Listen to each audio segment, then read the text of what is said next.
Hello and welcome to the program Ghana Speaks. I'm so glad that you've made time for this very episode.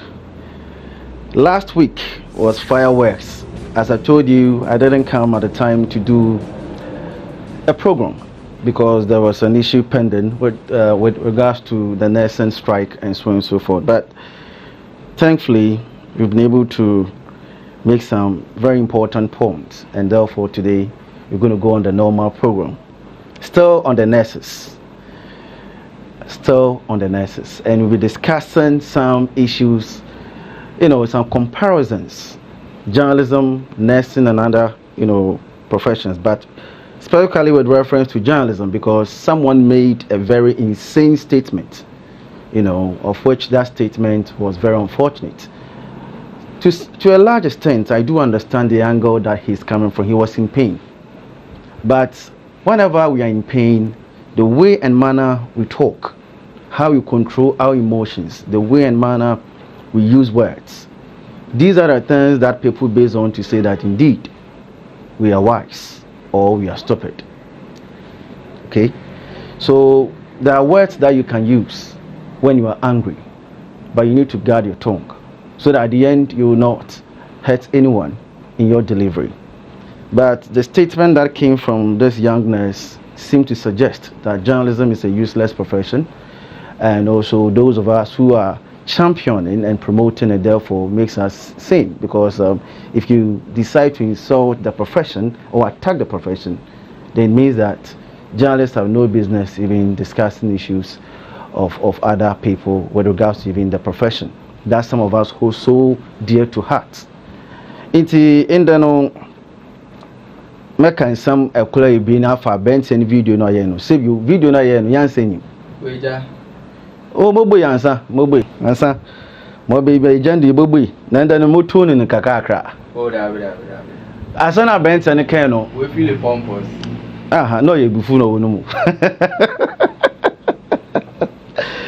na osire unde yipa ubufu a me sebe kasa se hu kasa ese adipi se hu kasa wasam botuma ye de yonkofo pie hu wa kokot no na asam ye de na mmom we hu kasa na odin kam the next last time wo shire mi niam de wonia se na mokodo ne de bia nurse fon samba me de nim mako medamon wakakra motum no meka, because nurse ni any dagola any no keju any dagol.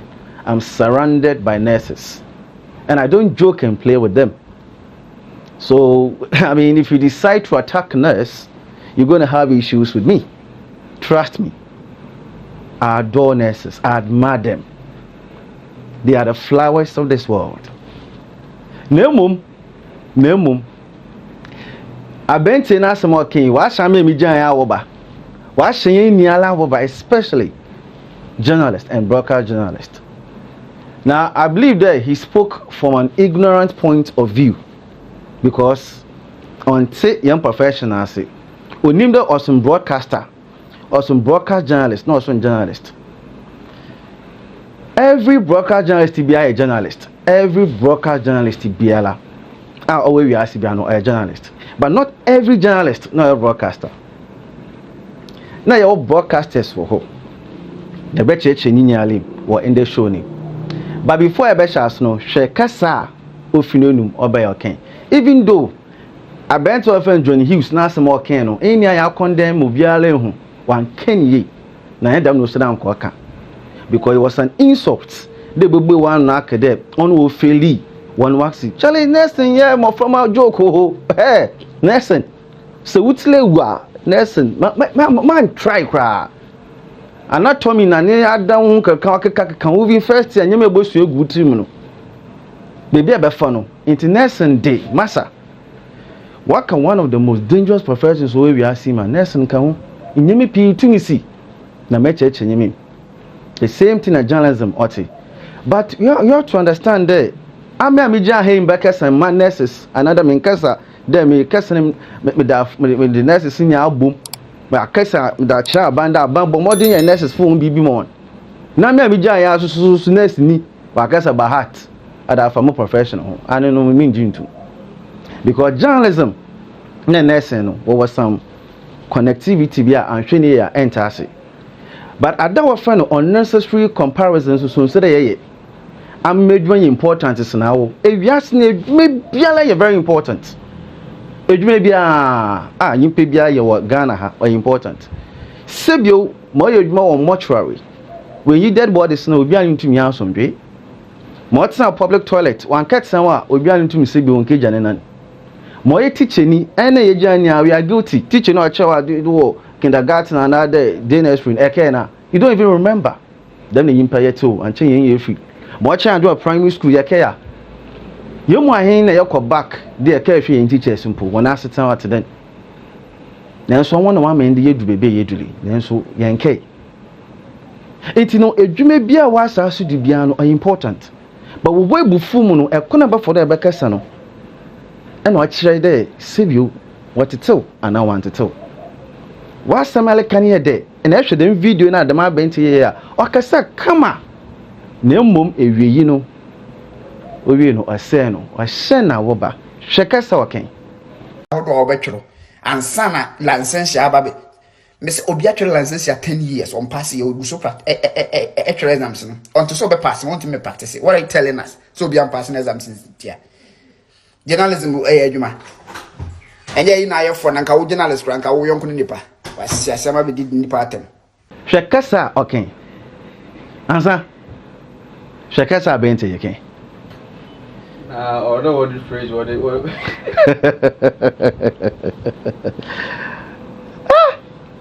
kasa yake ijama ye madu ndem ibobwe no nurse peni bi from me kasa pa come do bogu do rough the ice block with egu na adwini I possible do the paint to so account. You see, this is a very serious issue. Master, just as the last time we said, do you know what goes into training of a nurse? Do you really know what goes into training of a journalist? I'm surprised that the man Ben said, so okay now, Paul, I don't want to show no so able to make the nature 3 months by a journalist. Man can show there's no one or a journalist for Ghana or the 3 months. What do you say? Any work can other than implement any diploma and why any degree and why any masters. Any work at mercy. And to me, a day 1 month to journalism. That's fantastic. It is an on your son of work and Kajan Susu Yimpa. A chain yimpa, Mijam yimpa. I say, Miss Wagana ha, one and our friend Wanka. Nurses was a strike harbor. And I can't say, Ancasa, one of Beccasamon. My man can't be sent to come and catch your day. Say professional, say the next time I like Casama and the modo and Shania at the Pebia also about professional mono and the modo, what can say? I am control no, not I can say no. Share one man black quando no. You were Cassa, what can we deem? You were Cassa, what can we paddle? You were Cassa, so what can we medium another a freedom. Mini nkofu pio mi nkofu pio mini mo na wona no atel pa me kede mbibi student union president bi the first time we not to air other abig because no yegbe otene voice wo air na no popo camera na ehun do obi tia no kaza timi mi jan me kese egbe camera so bi do obekasa bahat da ma no anya ne pe no popo intino the moment ebe so dem phone no wo fie wo dem Shey, what can say? I can't some fair, but them cast a na at the MET. To them in BB gift half any jazzy, or the year parliament also friend the justice be a report on any government issue be in less than 24 hours. Parliament will perch of that, no idea fan and no speaker. But I will save you. Atase. Sir, nurses the Kada won't 24 hours. She must see Ghana ha. Okay. My journalist one kada 1 year juma say one strike oboku one ko obi alenti etifia obi dade bushi wutim pan na the man you so see the no see e bi anka journalist nye information the man na anka beden e bedan hodo but my church onye maybe one professional because you have no idea what it takes to train a journalist, a broadcast journalist, another broadcaster. Now many a time no confusion na ayo me hu do wo system ni there will feed obi akese radio do TV do be a journalist dabi. Journalist ankasa on be radio do on be TV do ehunu mpo what a journalist one obi a wako ne journalism school we school of communication why you need diploma and any degree just like nursing emo kwana tell me nursing one more kwana work clinicals no journalists so one more kwana you need to search for a radio station newspaper na dey bi na you wanna ke adwuma. Now training nurse during the course of new training you know say you to lose in life because no all panze the man soon as a trainee journalist no otum was send unko assignment bi da unko confusing gidigidi no what to po na journalist join you 2 pine not do we just like that. Do you know the number of journalists we want we are say we kunkum one of the most dangerous professions we are seeing just like nursing. It's journalism no on yes with that goal on your 2-3 months are they to them away no. One, what could be a journalist or a good writer or a good researcher or a good investigator? So when a journalist does all these things, he presents his findings to a newspaper for publication or maybe a magazine. So if you're a journalist and you've never done investigations before, you've never done any write-up, any article, you can't call yourself a journalist. As a journalist, you should be a researcher, an investigator, a very good one. Very good one. The professionally in a back will be determined to Busia. At the same time, in journalism, you will be a friend undercover, also investigative journalist, no son undercover journalist. No son kofu pini, and yet 2-3 months as it. For instance, what's what on nursing forms? Nursing forms now what on? Ibinum what you kululu. The investigative journalist will use the normal interviews on any case a long run, he will get to the bottom of it. But undercover journalists about these guys just like any other student nurse, wako form we try. Tell man anas in the past. Ata say, but this are no anas no all of you know, baby amijina. That methodology na this will be for you channels or ya no dan minjintu. Na enda member can ask na somewhere. But me boni din because I've said it time with that number. Kukwanan Mami nyo kukwana no dini birthday or Friday the same thing no ye undercover no be investigative work. So imagine if you are war zone no I'm a journalist don uncle another undercover be there uncle. If you are some cartel group no one catch undercover the uncle no catch information. I will catch other a cartel group about to an criminals careful room or do baby close there. I cut the hospital be tema in BBOB ye. I cut the hospital for Bopanzi. Ata say I cut the hospital for Bopanzi. Panzi will be just to get information. On found the undercover journalist Botum on no be a nursing school or in just to get an information. The matter of Babaka Chem or 3 months at dinner. There have been instances ebe hu de journalist bi besi sima ebe shenechi confusion demonstration no kita camera na story twa ma mi nuanom na SCC ma dofo ma di nya na SCC confusion oba na strike jumping students jumping one na obeji on we twa ma dachi are going to picket at your friend ministry bi when you want bet on ma dachi why the baba be join na beke dem asemi it's there picture. It's journalist ankasa mpono mba but broadcast journalist no ba broadcast journalist them me jam me I started as a broadcast journalist then became a journalist and I broadcasting so kakra my ninia school of communication were taught and I for two teams say your health journalist wo legal journalist your security journalist wo I'm specializing for politics and other areas be amuntu menka wanse atmase it's a bonde your medical doctor bi wo ha ni area of specialty media a medical doctor onko word da I specialize with media but osua the main to whenever there's anything around medical practitioners and our friend now I did obey into same do at home no interview a medical professor be a young da kwa ya ben na Ghana had na I say bi yadi nyame bi da agol into bonda presenter bi o waji di na dan presenter no one of the waji di nti no ana say nurse for na assemble interview nurses doctors and security related isonala but echo BBC unto them.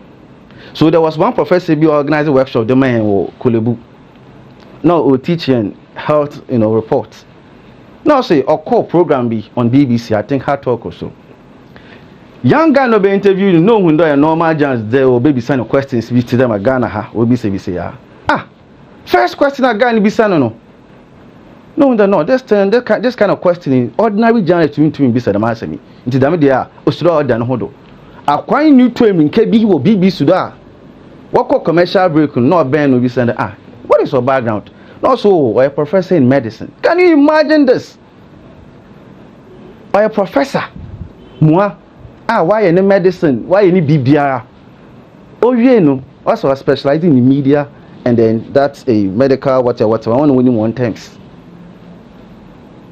so wow no sure guy no qualification no one else no also refer to new note and my guy be gun in mass into professionally no the major in ya dey be catch am like 3 months as atmase it no say echo BBC other channels now confusion be ba sometimes we afraid security journalists no on be teaching because of security background now be catch am there we be do 2-3 months na journalists we be tun do be nature and why journalists what is wrong with you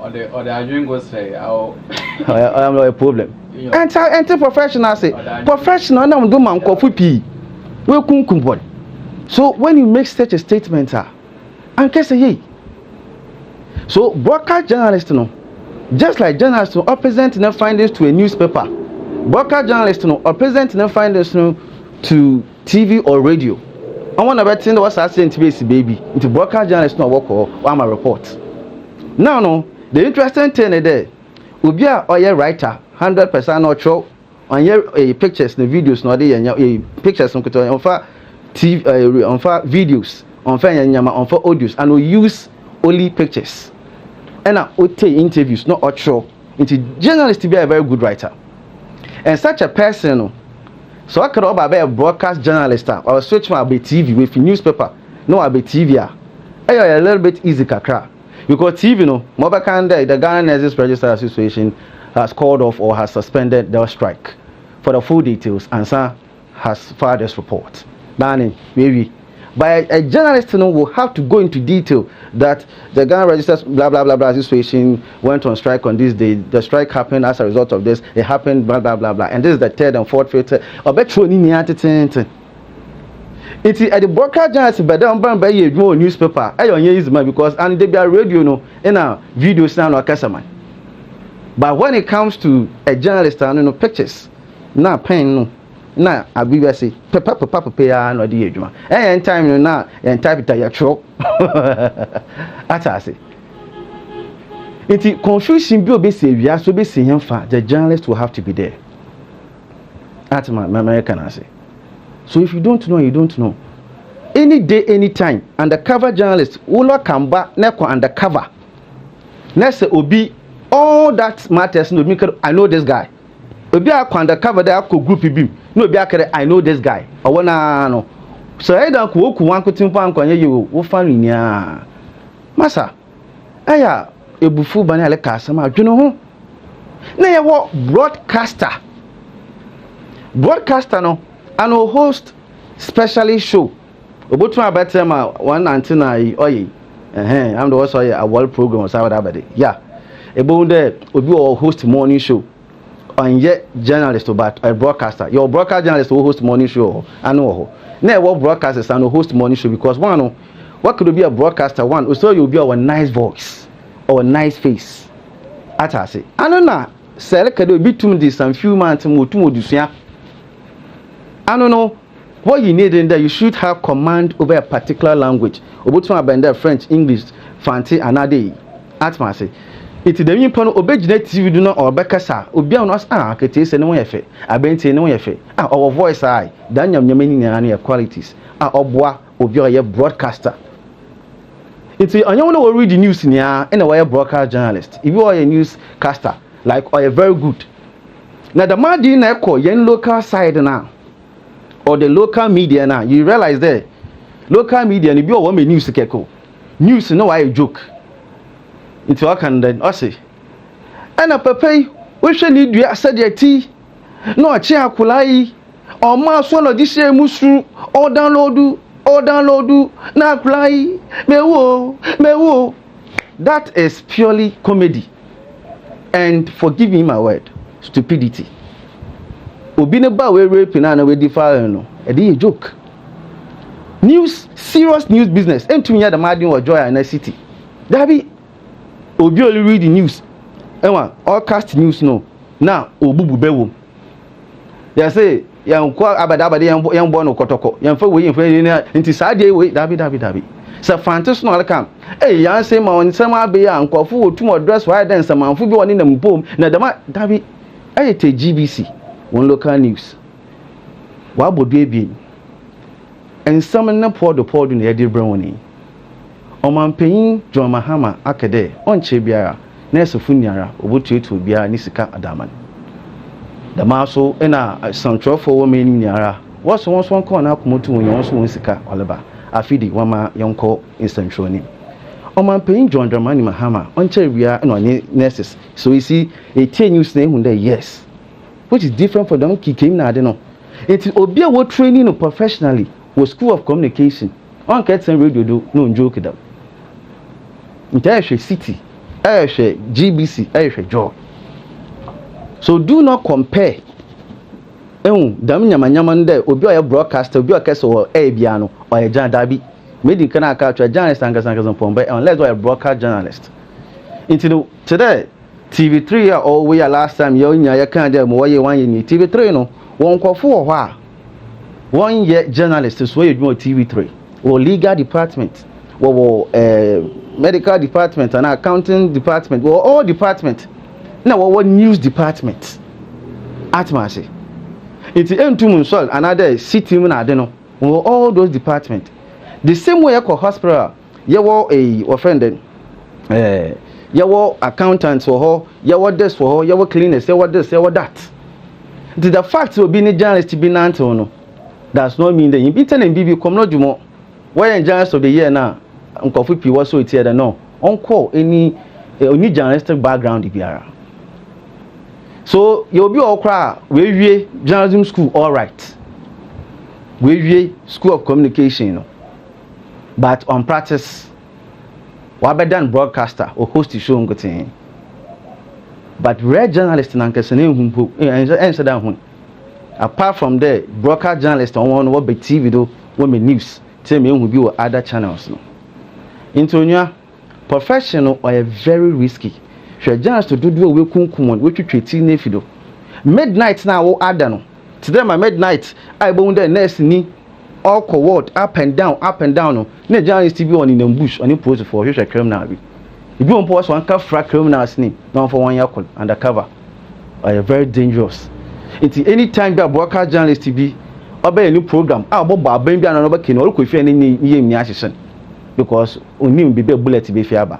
She journalist we shoot one. Because no one can obi a oni bi na asam odaman wona akotu ahin ote the nurses ya inti kasa ken no onwa anken yi hwe na next time ale kasa sebiu eda ayansa na aba aba eda to anye dem a dem comparison unnecessary things no eba ma obi a we gina te yemu bi yetuan ho ache de ade bi afa nurses mu bi ayeboko na ya hwe do be yi no yemu bi na ebo draw back de ampa me so wa na obi ona obotu akwonko won ye ne dam last time she odo nurses what they di she odo what they di Mr. Tell me fight for nurses no obi cho e share comment ni mo TikTok a give a catch up pinyim anyande na Mr. Tell me fight for nurses